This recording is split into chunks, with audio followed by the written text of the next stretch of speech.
इमरान खान साहब और उनके चाहने वालों के लिए बहुत बड़ी खुशखबरी है कि कप्तान पर से मुलाकातों पर पाबंदी हट गई है और इमरान खान साहब को अब अस्पताल मुंतकिल करने का कह दिया है।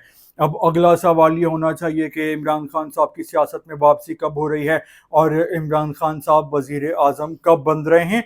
तो ये एक बहुत अहम सवाल है, लेकिन इससे पहले आपको बताएं कि 4 दिन पहले मैंने सियासी तज्जिया करके आपको बता दिया था कि इमरान खान साहब की मुलाकातों पर से पाबंदी हट रही है और उनको अस्पताल मुंतकिल कर दिया जाएगा। और इसी चैनल पर 4 दिन पुरानी वीडियो भी मौजूद है। तो अल्हम्दुलिल्लाह कि एक सियासी प्रेडिक्शन की थी कि जो अल्लाह ताला की मर्जी से पूरी हो गई है। तो अब यहाँ पे एक सवाल पैदा होता है कि क्या बानी पीटीआई कैदी नंबर 804 भी नवाज शरीफ और दूसरे सियासतदानों के नक्शे कदम पे चल रहे हैं।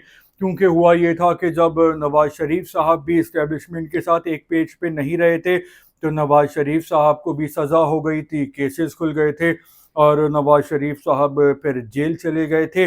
और फिर जब डील हो गई थी, मुकमका हो गया था, तो पता चल गया था कि उनके प्लेटलेट्स बहुत ज़्यादा गिर गए हैं और उनकी ज़िंदगी ख़तरे में है और फिर उनको बाहर भेज दिया गया था। और उसके बाद ये एक कंट्रोवर्सी बन गई थी कि क्या वाकई नवाज शरीफ साहब बीमार थे या नहीं, या फिर वाकई इतने बीमार थे जितना कहा गया था। तो अब इमरान खान साहब का ये चीज़ सामने आई है कि 10 अगस्त को डॉक्टर ने रेकमेंड किया था चेकअप के लिए। उनके चेकअप हुए, ब्लड प्रेशर, शुगर और ईको, हार्ट वगैरह।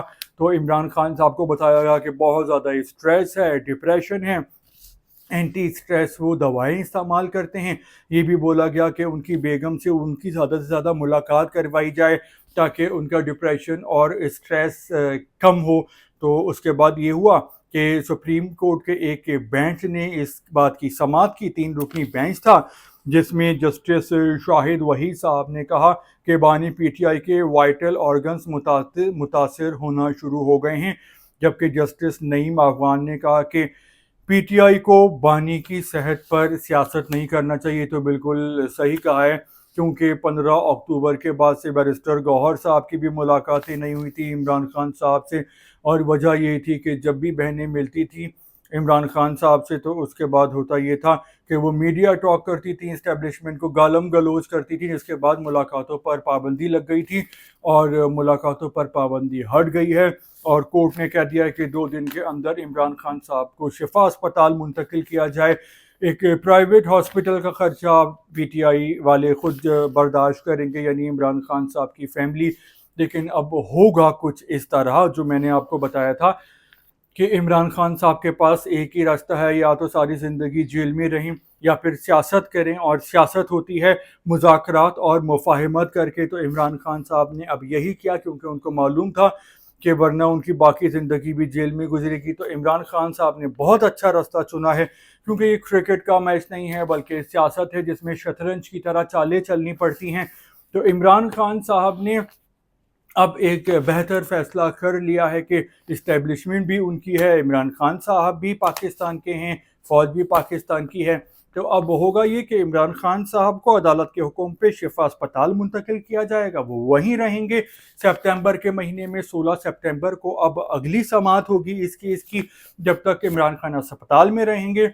और उसके बाद ये चीज़ सामने आएगी कि इमरान खान साहब की सेहत को ख़तरा है, उनकी ज़िंदगी जो है वो रिस्क पर है और इसलिए अब उनको अस्पताल में ही रखा जाएगा, या फिर बनी गाला मुंतकिल कर दिया जाएगा, या फिर वो बाहर चले जाएंगे पाकिस्तान से, सऊदी अरब वगैरह। मेरा ख्याल है कि बाहर भेजना इमरान खान साहब के हुकूमत के लिए बहुत ख़तरे की बात होगी। तो वो बनी गाला में नज़रबंद हो जाएंगे, बनी गाला में रहेंगे, आज़ाद रहेंगे। बुशरा बेगम को भी आज़ाद कर दिया जाएगा सेहत का ही बुनियाद बना के इशू को। और फिर इमरान खान साहब ज़रा ठंडे रहेंगे, गालियां नहीं देंगे इस्टेब्लिशमेंट को। और फिर आहिस्ता आहिस्ता इमरान खान साहब की सियासत में वापसी होगी 2029 के इलेक्शन तक। और उससे पहले अगर इमरान खान साहब इस्टेब्लिशमेंट के साथ अपने ताल्लुकात को बेहतर कर लेते हैं, और ये सारी चीज़ें हो रही हैं 28वीं तरमीम के लिए, ताकि 28वीं तरमीम पास होगी तो अगले इलेक्शन तक, उसके बाद फिर नए सूबे बनेंगे। और नए सूबे बनेंगे तो उसके लिए تین بڑی جماعتیں ہیں پاکستان کی، P T I, Muslim league نون اور پیپلز پارٹی، ان کا متفق ہونا ضروری ہے، اس کے علاوہ ایم کیو ایم کا بھی اور مولانا فضل الرحمان صاحب کی ساری جماعتوں کا بھی، تو یہ سب ایک پیج پہ متفق ہوں گے اور پاکستان میں نئے صوبے بنیں گے۔ اب دیکھتے ہیں کہ 8 بنتے ہیں، 8 یا 32 کے درمیان بنیں گے، اور پھر اس کے بعد بہت ضروری ہے کہ اختیارات بلدیاتی اداروں کو صوبائی حکومتوں سے لوکل گورنمنٹس کو منتقل کیے جائیں، تاکہ جو اس کا فائدہ ہے وہ پاکستان کے عوام کو پہنچنا شروع ہو، اور پی ٹی آئی بھی نئے صوبوں پر حکومت اور اسٹیبلشمنٹ کے ساتھ ہوگی، اور اس طرح اگلے الیکشن تک عمران خان صاحب کی سیاست میں واپسی ہوگی، اور پھر جب الیکشن ہوگا تو لوگ خان صاحب کو ووٹ دیں گے، اور اگر اسٹیبلشمنٹ کو عمران خان صاحب خوش کرنے میں کامیاب ہو گئے تو وہ اگلے وزیر اعظم دوبارہ سے بن سکتے ہیں، ناممکن نہیں ہے۔ آپ کا کیا خیال ہے کہ کیا عمران خان صاحب اگلے الیکشن میں وزیر اعظم بن پائیں گے یا نہیں؟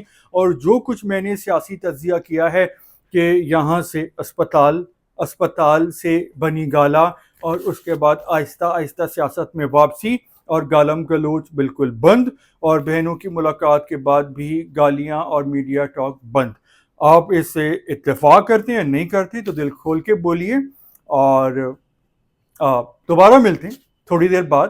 اللہ حافظ۔